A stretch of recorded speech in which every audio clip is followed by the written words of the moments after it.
Hey everyone, welcome to Princess of Gay. I'm your host Connie, and today we are here with episode 2 of Symphogear, a donation reward series for Calypso. Um, and last time, just a whole lot of what the fuck. I did not know what to expect going into this series. Like I had said before, all I really knew going into it was that it had something to do with music. And I knew what, like, I guess the main character looked like in the battle gear, for lack of a better term right now. But that's it. So I didn't know what to expect. I didn't know what it was going to be like at all. So when, people started dying en masse and everything, I was genuinely just thrown so far off that I was losing my mind.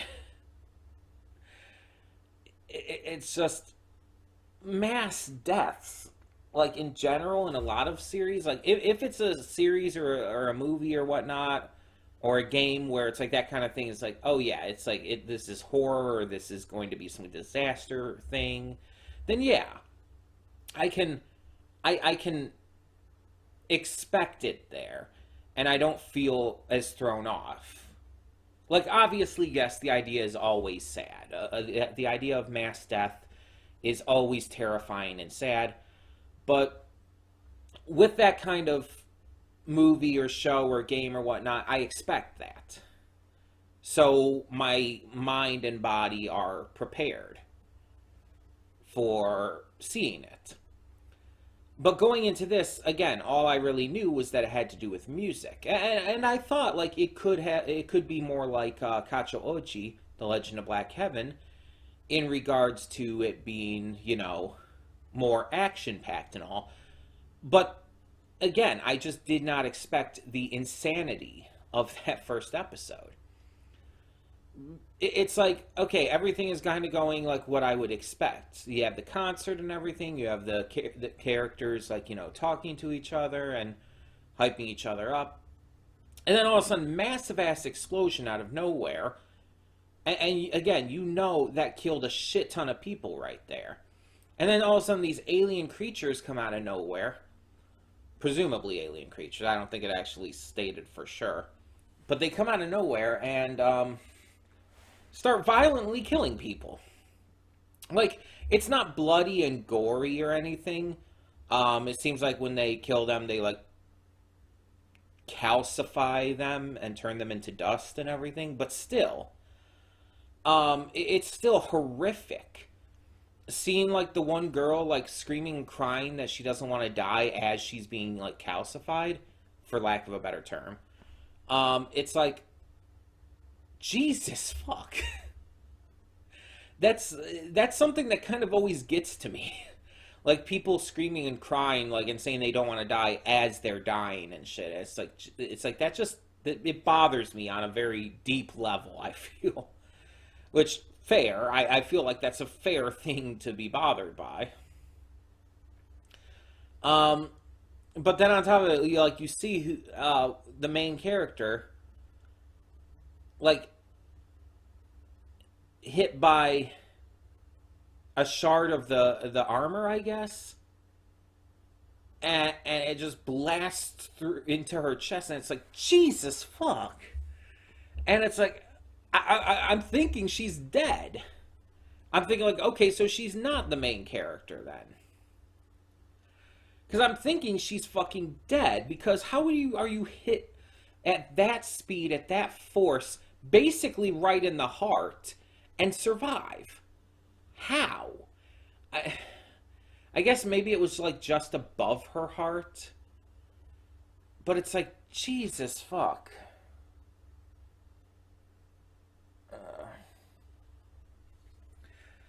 She did somehow survive though.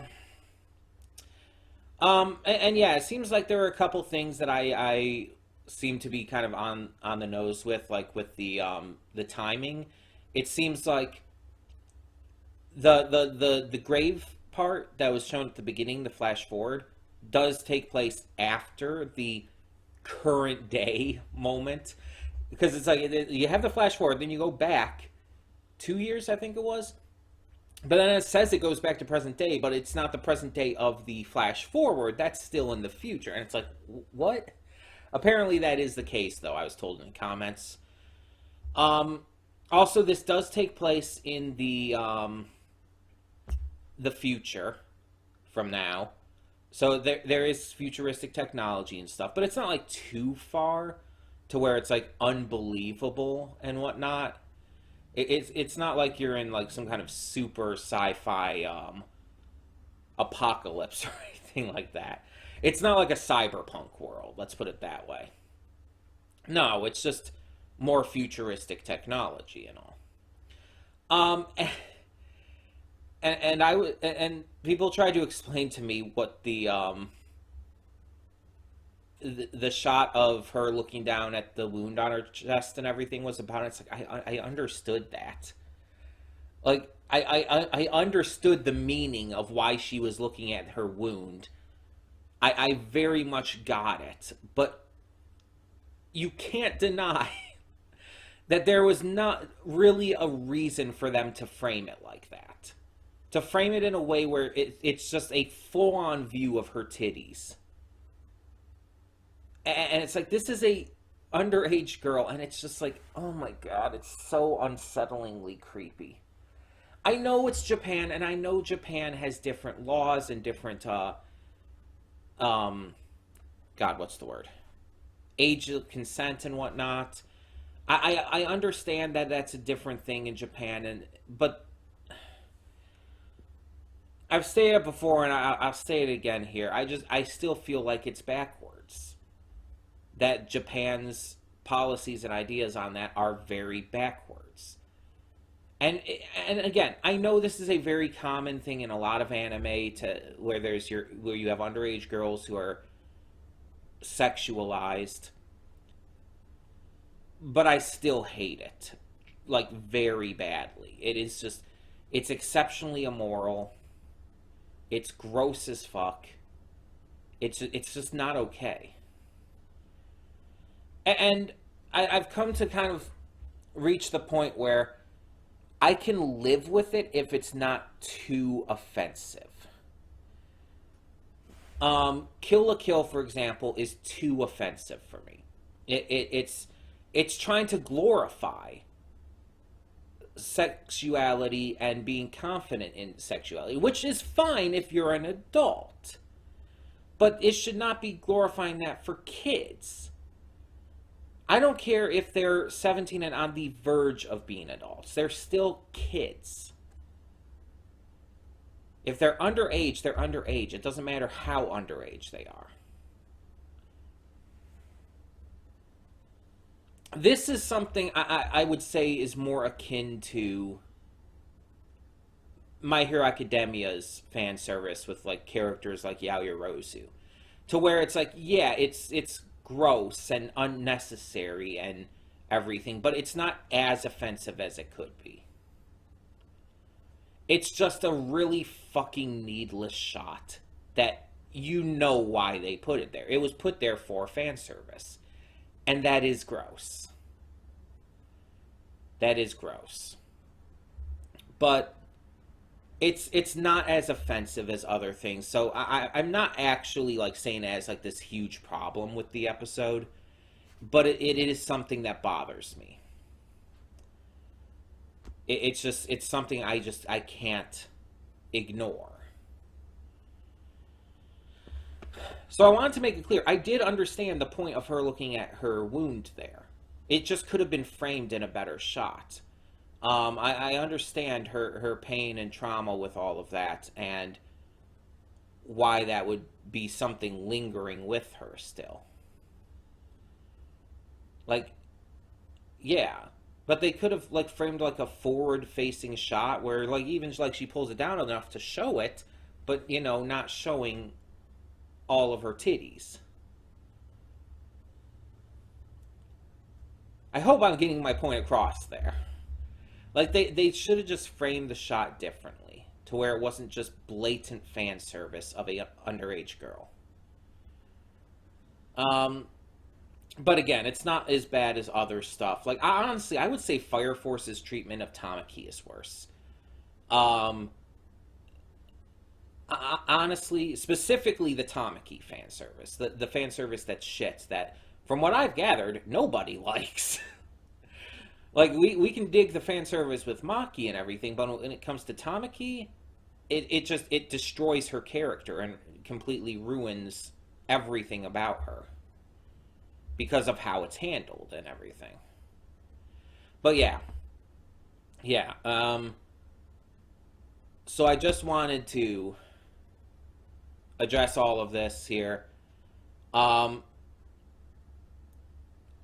and now that the just general, like, intense emotion of the first episode has died down, um, I'm definitely interested to see where this goes now, because now I'm more prepared for what to expect. Um, Even if not every episode has that kind of shit in it, which I don't expect it to.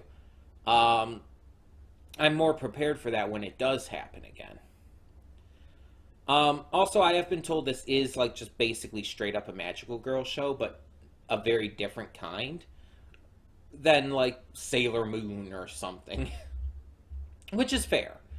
I've seen a lot of magical girl shows, even if not all the way through, and I like it when they can do something different and fresh. And by combining it with music and everything, being such a big deal for this anime, so yeah, I can see that. I can see why this could be pretty interesting in that regard. Um, and I've seen dark magical girl anime before, like Magical Girl Sight, for example. Um, so it's not like it'd be the first darker magical girl series I would have experienced. But again, yeah. And yes, I by the way, I used Magical Girl Sight as an example instead of Madoka Magica because I don't like Madoka Magica. I'm sorry, I don't like it. If you guys like it, that's fine. It's just I'm not a fan of it, and honestly, I don't think it was as shocking as a lot of people pretend it was. Magical Girl Sight was shocking, although people unfairly misuse the term edgy for that, not understanding what edgy actually means. But yeah, um, I'm not going to get into a rant about all of that here, though. um, Either way, I'm definitely interested to see more of what this has in store. See how interesting it can be. This is like 12 episodes, I believe, per season, so not too heavy of a burden to watch through either. Hopefully, it ends up continuing to be very interesting and very entertaining and doesn't like kind of hit a slog, because I've seen anime that have done that too, where it's like, oh, the first episode's great, but then it starts to just kind of die down and you start to lose interest. I've seen anime like that, because it's like, of course you're gonna give a good first episode. You want to draw people in, so you slow it down after that to where it's like, okay, whatever, and it ends up just taking away the entertainment for me. Hopefully this series doesn't do that. Hopefully this keeps going strong. Um, but we'll see. We'll see. Either way, tell me in the I was trying to get. I was almost giving the sign off stuff there. I've already reacted to a couple things by this point today, so I don't know. Maybe I'm a little thrown off, but I don't know. Well, let's just. Okay. Okay. That hurt. But it snapped me out of it. Okay. When the screen fades to black, pause this redirect and go to the description below. Follow the link to the reaction, and after you watch it, come back here to the redirect and resume play. Because after it fades to black, then it fades back in, everything from that point forward will be my afterthoughts and will contain spoilers to the episode. So, that being said, thank you so much for tuning in, and I will see you at the reaction. And we are back, and we'll begin with spoilers in 3, 2, 1, now. So, I'll say right off the bat, just initial thoughts on the opening and ending themes. Let's start with the ending since that's fresher in my mind. Um, it's boring. Maybe it means more to people who like really know this series and have seen it multiple times and like know like how all the lyrics fit into everything and how the visuals fit into everything. Like it's just it's boring. The music is boring to me. The imagery is needlessly creepy and like horror like seriously, it's like I would expect this more for like Shiki or something, not a magical girl action anime with some like intense vibes, but still not horror. Like that was like straight up horrific looking. Again, maybe it makes more sense, but it's a really boring ending to me. Outside of just the imagery being really freaky, it's not really that interesting to me either. It just feels like a normal anime outro. It doesn't do anything for me. I'm sorry. The opening's a little better. There's some interesting imagery, especially with the way it starts out, showing like the music bar things. I don't know music terminology. You know what I'm talking about. Like the electric bar things for music, whatever it is. I feel so embarrassed, like not knowing anything about what those are called, but like showing that with like the characters going in from like diagonal corners and everything like that. There's cool imagery in the opening. Um, but overall, it's just it's a lot of character shots and whatnot. A lot of them singing. The music is better than in the outro. There is some shots in the opening though, like that shows like them practically naked and everything, and it's like I really, really don't like this. It's like I know again, I know that's a magical girl thing to like have the girls like their transformations show them practically naked and everything, but that's a trope that we really should get away from with magical girl shit because it's so fucking gross. It's just it's not okay. There's some action scenes shot, and it's like, let's be honest, the armor that they have is it's fan servicey. Let's be honest, the way it hugs their tits like that. There's like a shot that shows it in the opening. There's a notable shot that shows Hibiki's backside, and it's like the design of the armor around her butt is just like, why did you have to draw it that way? It's so bad. It's like, oh my god. Like the fan service is just like I get that Japan is different with this stuff. I get that there's different regulations and different laws about consent and stuff there. But oh my god, it's just like it's so gross to me. It's just so actively gross to me. And luckily, it seems to be very minor in the actual episode. The only real big fan servicey thing we get is seeing Tsubasa in the shower, and I don't know how old she is, but if she is underage as well, then that's still very fucking gross. Again, if you just had like the steam from the shower, which is what I was trying to think of during the reaction, not fog. The steam from the shower covering her like body and everything to show like her contemplating things while taking a shower. It's like, okay, fine, whatever. But to actually like show basically her whole nude body, like the only thing it didn't show was like, you know, the full frontal nipples and shit. It showed a good view of her whole body otherwise. And again, if she is underage, it's like, that is so fucking gross. And it is distracting. It is very much distracting to have to deal with that. Um,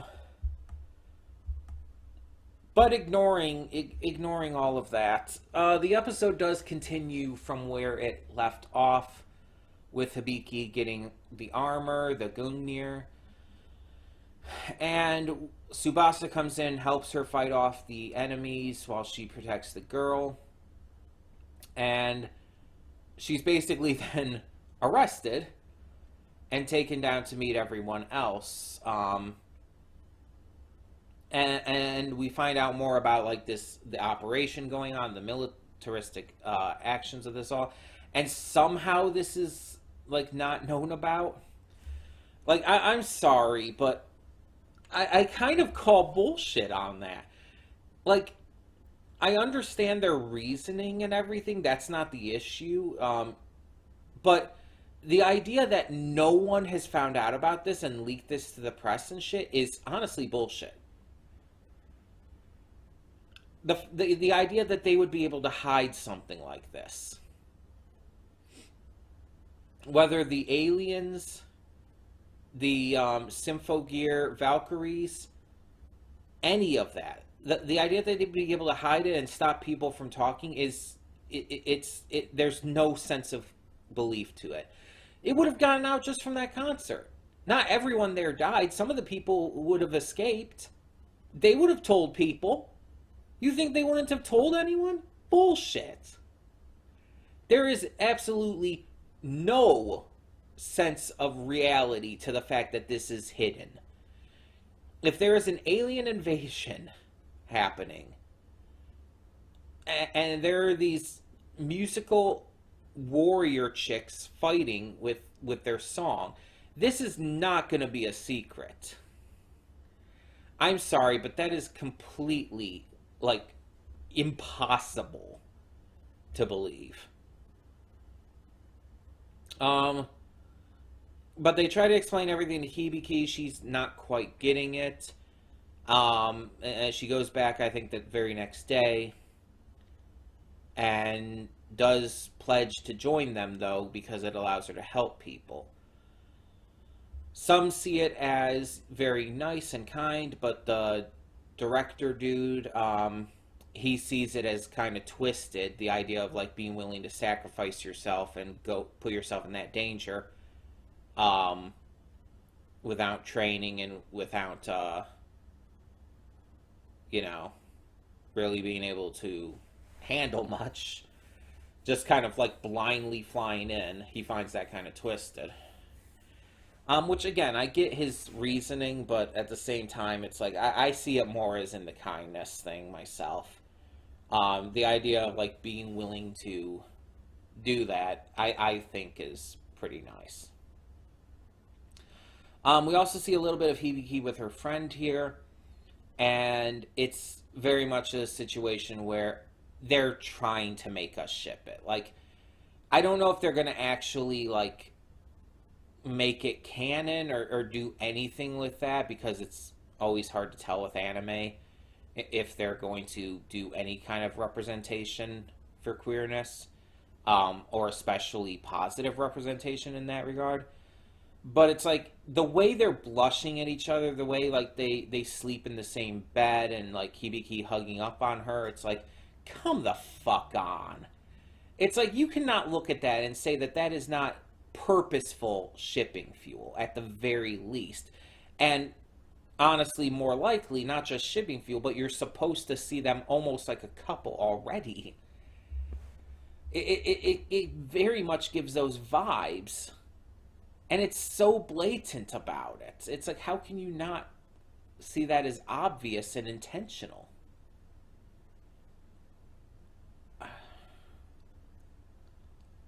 I don't know. But yeah, so there's that as well. We see that Tsubasa's kind of being a dick. We get it. You had a traumatic experience with your friend dying. It's like, yes, that's sad and that's horrible and that's going to be traumatic and it's going to stick with you. But that's not a reason to be a dick to other people. Like, I've faced traumas and I'm not a dick to people. At least I try not to be a dick to people. Um, I'm not going to take out my frustrations and angst on others.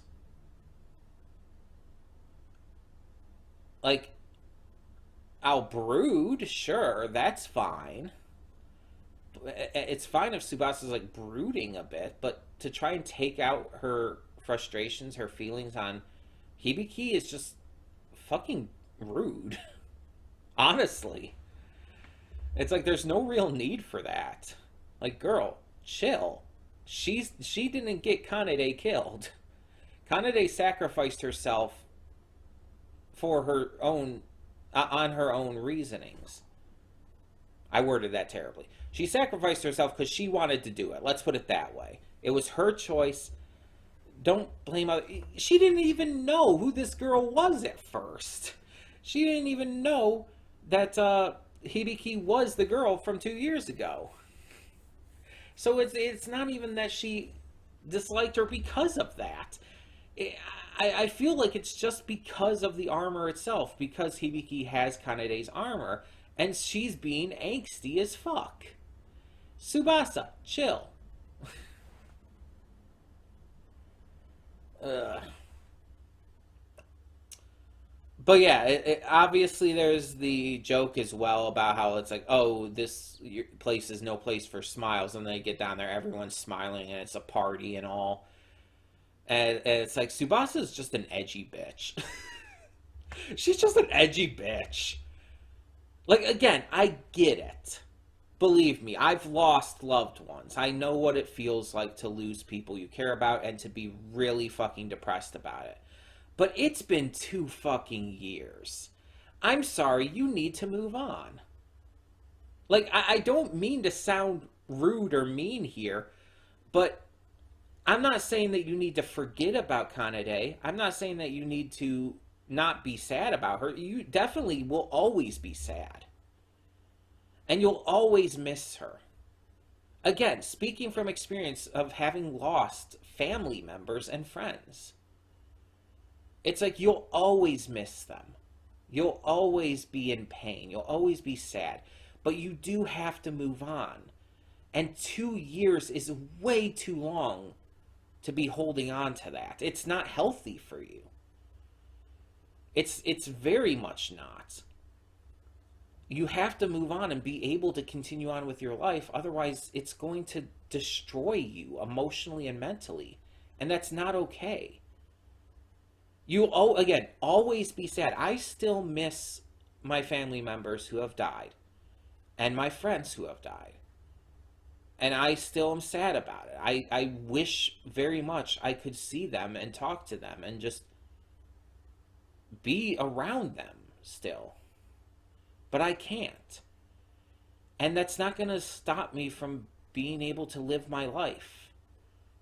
I'm able to smile and laugh and enjoy life because that's what they would have wanted.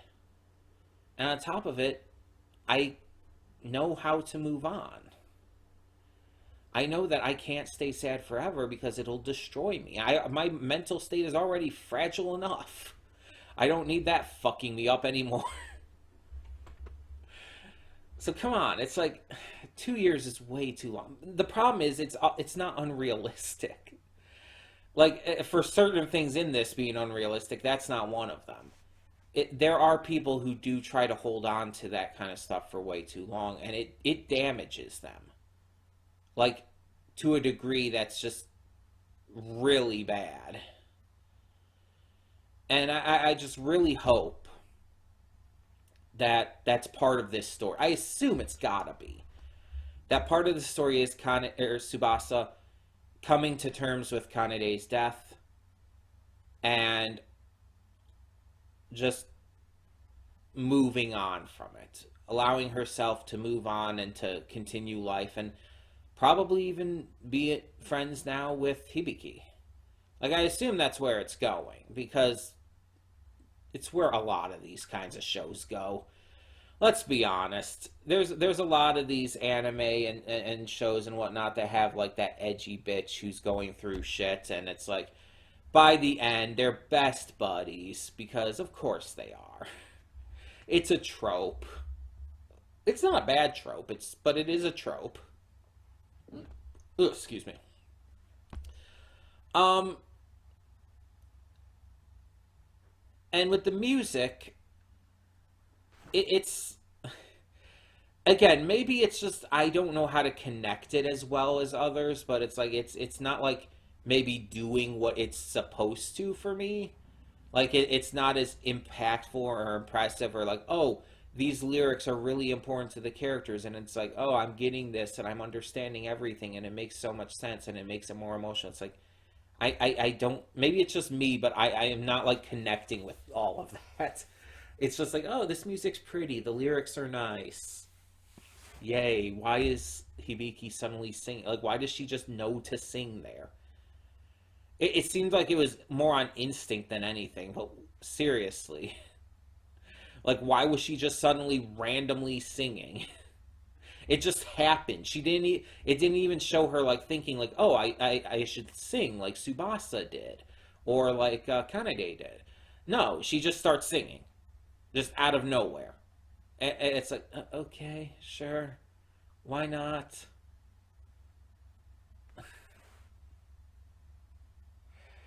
Uh,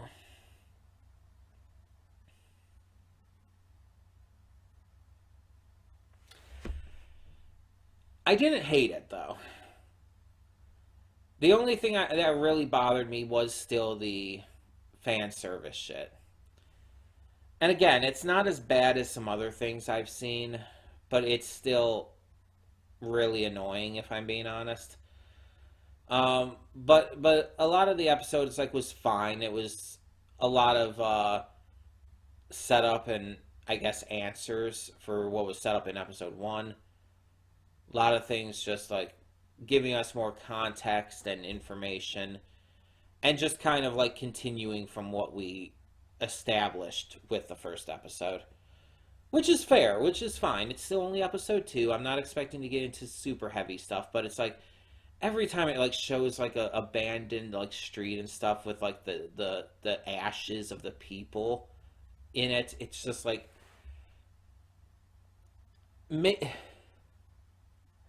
I don't know if it's like just an empathy thing or like something else, but every time I see that shit, it's like my heart sinks like really hard. Like, you ever hear someone like use kind of like the phrase like I feel like my heart dropped into my ass? If you haven't heard anyone say that, I'm actually surprised because I've heard that all the time growing up. Maybe I'm the weird one, but still, or the people around me are weird or whatever. But I heard that all the time growing up, basically to describe like that, just this feeling of extreme misery and pain. Like you see something or witness something or watch something that is just so devastating, emotionally devastating, that it feels like your heart drops into your ass. It's a weird phrase, but still. Um, that's what I feel like every time I see that now. I did watch the first episode again, and it's like just seeing that the like piles of ashes and shit in this episode. It's like it's just that instant feeling of of my heart dropping, and it's just like I feel so fucking terrible, and it's like I'm just so fucking sad for everyone who would have died. And I know they're fictional characters who, like, is especially for this episode, it's like you don't even see them die. You just see the aftermath. You see just the empty streets full of people's ashes, and it's like you don't even see who the people were. But it's like at the same time, it's still like holy shit, I'm about to throw up. Because it's like I feel so fucking bad. I feel like I'm so upset and sad about these people. And it's because of the first episode, without question. It's because the first episode showed us that shit happening. Showed us that fucking woman crying and begging not to die, and it's like that fucked me up. Oh, that fucked me up really badly. I'm sorry, that shit gets to me. That shit bothers me. I mentioned that before. Um, yeah, it's just, oh, that I am not okay with that. And now it's just it's clearly messed me up to a degree to where it's like, oh yeah, anytime I see that shit now, I'm going to have like war flashbacks and just like, ugh, like it's gonna hit something really deep down that just brings me to a whole new level of trauma and pain and misery. Oh, I have enough of that shit in my life as it is. um, Obviously not as shocking as the first episode, though, not as like intense and surprising. But again, it was more answering some questions, building some new ones up. It was a follow up to the first episode's shockingness, and I think it handled that fairly well. Again, we found out what the deal with all of this shit was, and we got our main character Hibiki agreeing to join in. And so now the question is still, how is this going to connect to the flash forward at the beginning of the first episode? How is this going to connect with the one girl being at Hibiki's grave? Um, Her girlfriend. I'm just calling her that because it's like, again, it's so blatant. They don't even try to hide it. Like, come on. You cannot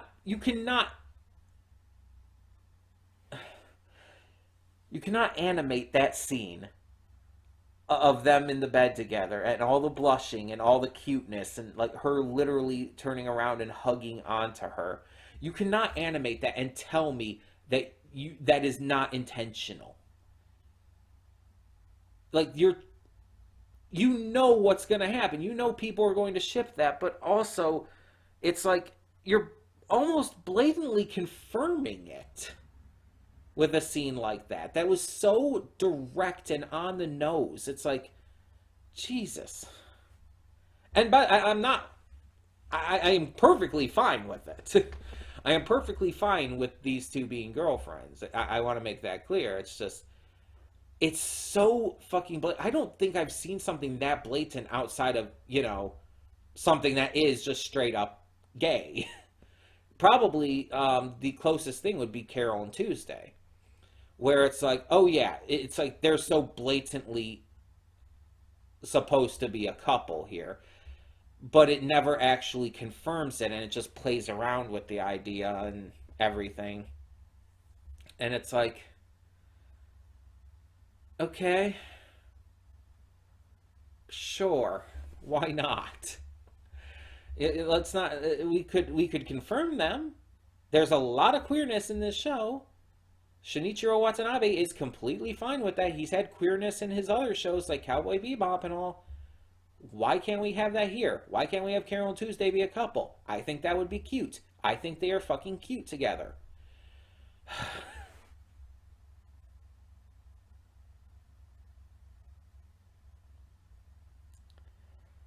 Ugh.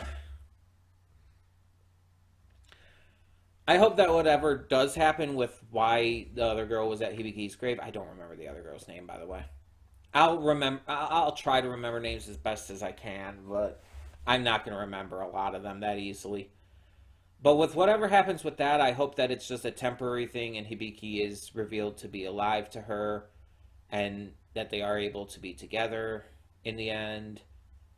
Because it's like, again, it's so blatant. It's like, you're just not just making me want to ship those two, it's like you're practically hand feeding me the fact that they're already basically a thing. It's like, don't do this to me. I'm super gay. It's like I'm going to see this shit. I'm not going to miss that.